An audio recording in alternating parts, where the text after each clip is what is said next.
Hello viewers, আসসালামু আলাইকুম। আশা করি সবাই ভালো আছেন।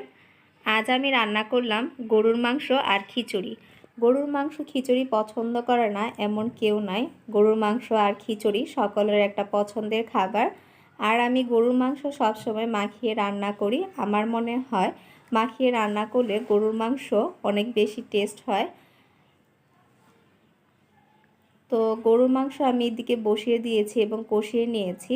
আর এদিকে আমি চুলায় একটি প্যান বসিয়ে এর মধ্যে সরিষার তেল দিয়ে একটু পেঁয়াজ দিয়ে দিলাম, দিয়ে দিচ্ছি তেজপাতা, আদা রসুন বাটা, এগুলো সব কিছু মিশিয়ে আমি এখন খিচুড়ি রান্না করার জন্য মশলাগুলো নিচ্ছি।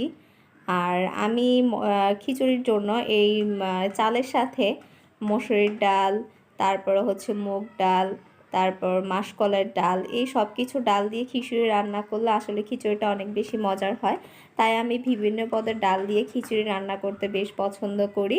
আর এই খিচুড়িটা খেতে অনেক বেশি মজার হয়। মশলার মধ্যে চালগুলো হালকা একটু ভেজে নেবার পর আমি এর মধ্যে দিয়ে দিয়েছি পানি আর কয়েকটি কাঁচামরিচ। তো এদিকে আমার রান্না হয়ে গিয়েছে। দেখুন, রান্না করে নিয়েছি গরুর মাংস, খিচুড়ি। আর যেহেতু আমার বাচ্চারা খিচুড়ি খেতে বেশ একটা পছন্দ করে না, তাই আমি ওদের জন্য আলাদা করে একটু পোলাও রান্না করে নিয়েছি। আজকে এখানে শেষ করছি।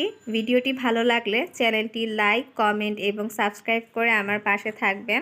আল্লাহ হাফেজ।